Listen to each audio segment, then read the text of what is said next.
Olá, bem-vindos ao canal TV Araxá Educa. Sou a professora Tatiana e vamos falar um pouquinho hoje na nossa aula sobre a história dos números.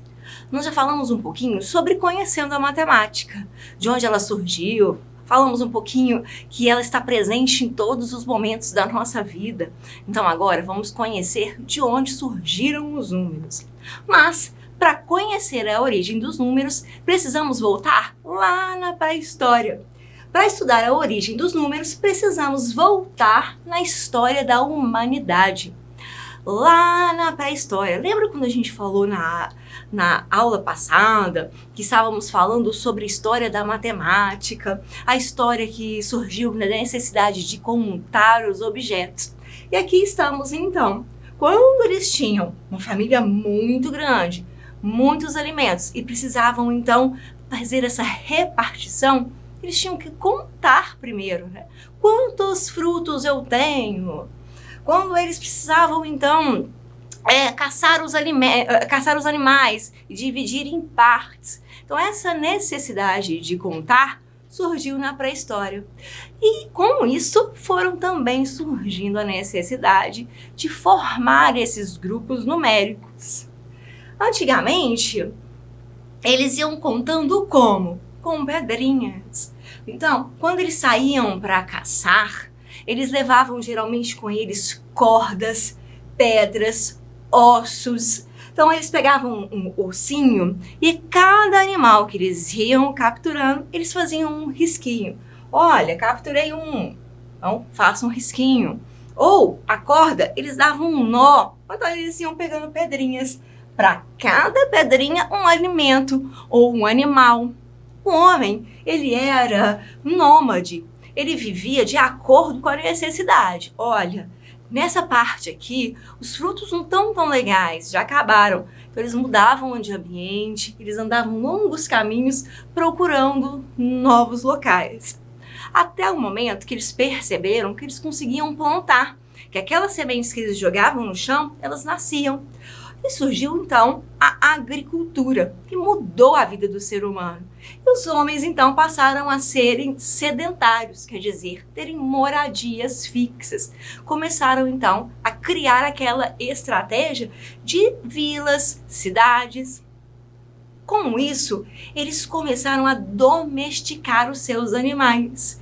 Eles perceberam que não precisavam mais sair para caçar, que nesse momento eles já poderiam então domesticar e ali fazerem o seu alimento, né, bem pertinho de casa. Só que quando eles levavam, por exemplo, as ovelhas para o pasto, à noite quando eles buscavam, eles tinham que ter uma estratégia para saber se alguma saiu, se alguma fugiu, se algum bicho comeu. Então eles começavam, para cada ovelha que foi para o pasto, eles pegavam uma pedrinha.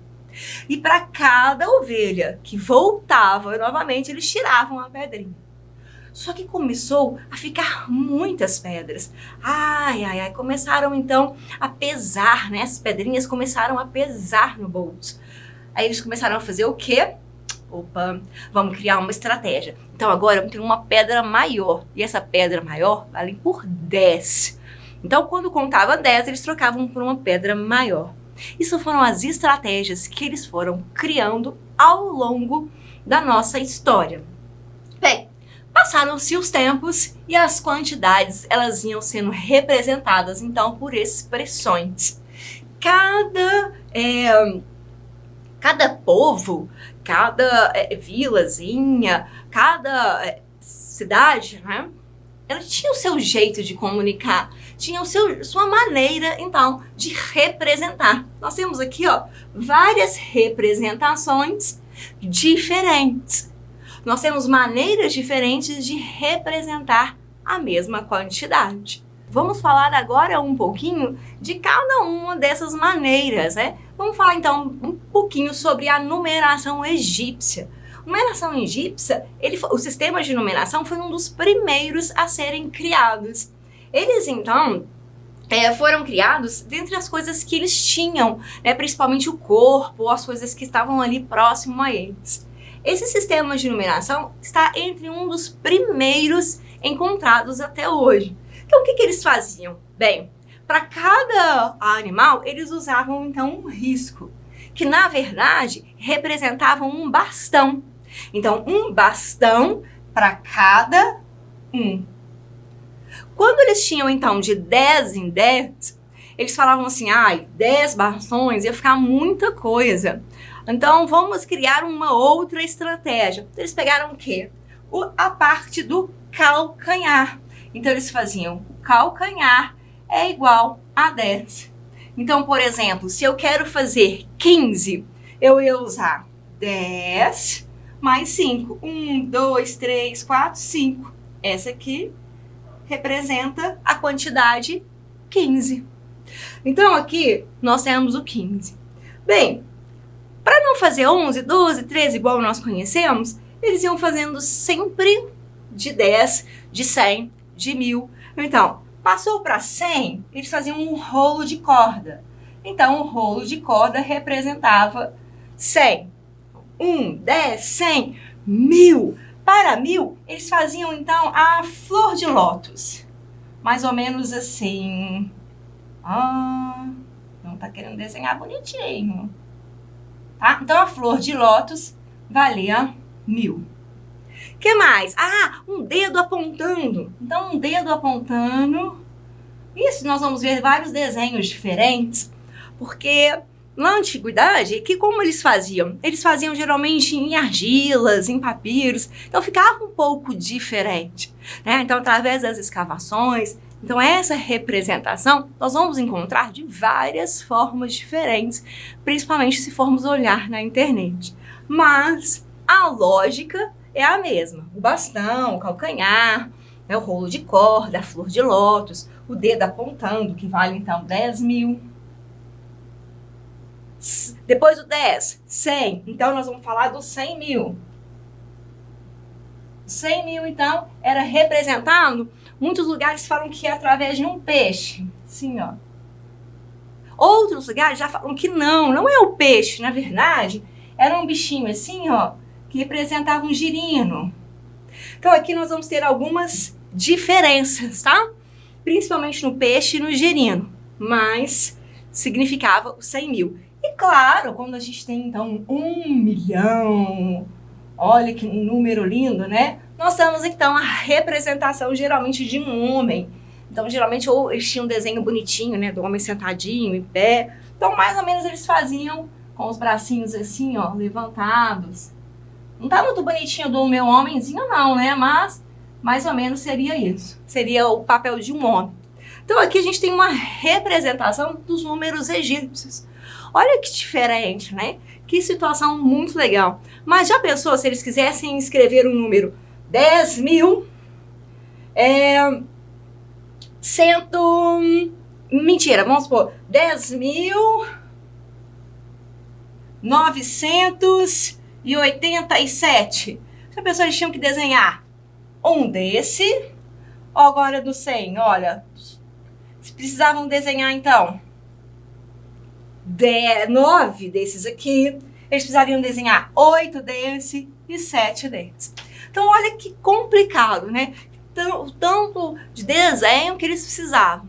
Mas isso foi um bom começo para que pudéssemos, então, ter a numeração que temos hoje. Passamos, então, para a numeração romana. Peraí, tá muito difícil isso de explicar sobre desenhos. Então, vamos falar um pouquinho de letras. Vamos pegar, então, o nosso alfabeto.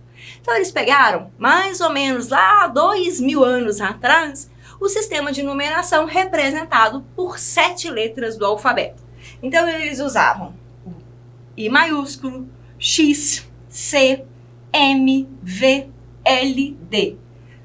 Como que eles faziam essa representação? O I valia 1.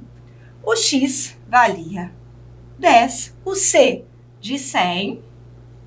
O M, então, de 1000. E as letrinhas, então, VL, 10, eram as letrinhas do meio.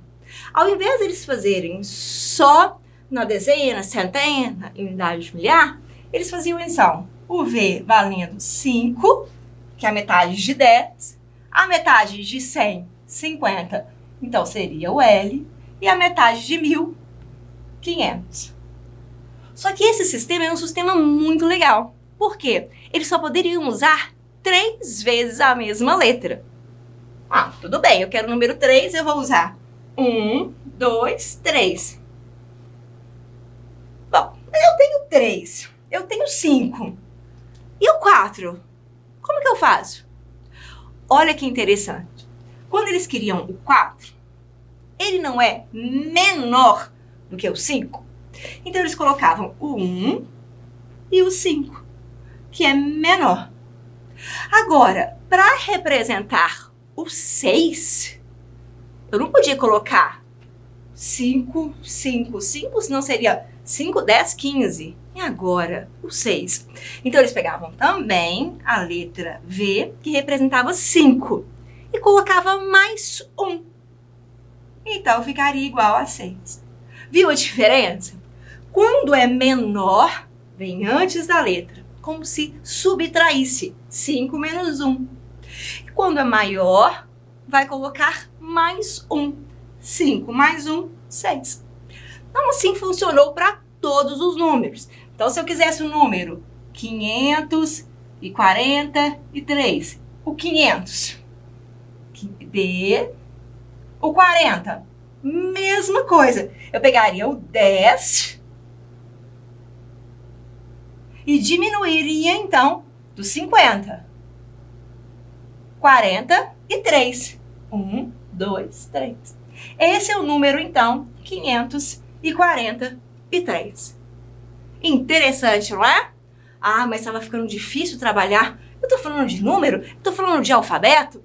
Então, eles começaram a pensar nesses números. Só que até hoje, nós vamos ver essa numeração muito importante. Nós vamos usar, então, em nomes, principalmente dos papas, em nomes de lugares. Vamos usar, então, em inscrições dos romanos, nos relógios. Nós temos até hoje relógios que são em números romanos. Então, essa numeração ainda está presente em livros, no nome de reis, de papas, documentos, monumentos. Então, é muito bom conhecermos. Bem, chegamos, então, numa numeração muito importante, que é a numeração indo-árabe. Indo-árabico, vocês já ouviram falar? Olha, se não ouviram, vocês precisam estar bem atentos. Quando a gente fala do Indo, nós estamos falando de um povo que mora lá no norte da Índia. Eles, então, criaram um sistema de numeração decimal. Alguma coisa soou bem parecido? Isso mesmo, é a numeração que nós usamos nos dias atuais. É a nossa numeração decimal que foi criada, então, pelos povos hindus que viviam no norte da Índia. Por que, então, indo-árabico? Porque, então, os árabes aperfeiçoaram esse sistema. Eles, então, começaram a aperfeiçoar todo o sistema que eles tinham criados para chegar nos dias atuais. Então, aqui, nós temos o povo hindu 300 anos antes de Cristo. Então, se estamos no ano 2022, nós vamos estar, então, no ano... Nós estamos aqui, há 2.322 anos atrás que foram feitos esses números. Então, aqui começaram 1 pontinho, 2 pontinhos, 3, 4, 5, 6, 7, 8, 9. Olha que vazio. Eles não representavam o zero. Depois de muito tempo, sentiram a necessidade de representar esse vazio. E aí sim, criaram o zero, já 500 anos depois de Cristo. Então, passaram-se 800 anos e eles reformularam. Foram se passando. Chegou o povo árabe, que então começou a aperfeiçoar um pouquinho mais esses números. Depois passaram também a aperfeiçoar um pouquinho mais, a dar o formato, até os dias atuais, que são os números 1, 2, 3, 4, 5, 6, 7, 8, 9, e o zero são os algarismos que usamos hoje em dia. Bem, o sistema de numeração indo-árabico, ele possibilita a representação de qualquer quantidade. Então, infinitas possibilidades aqui. Nós temos a utilização de apenas 10 algarismos, que é do 0 até o 9. Então, esses são os nossos 10 símbolos que vamos utilizar para fazer todos os nossos números. Bem, por enquanto nós vamos ficar por aqui. Nós vamos então ficar com esse gostinho da numeração indo-árabe e na próxima aula vamos falar um pouquinho mais sobre esses números. Espero que tenham gostado da nossa aula, de conhecer um pouquinho da história dos números e eu encontro vocês na próxima aula. Bons estudos e até lá! Tchau, tchau!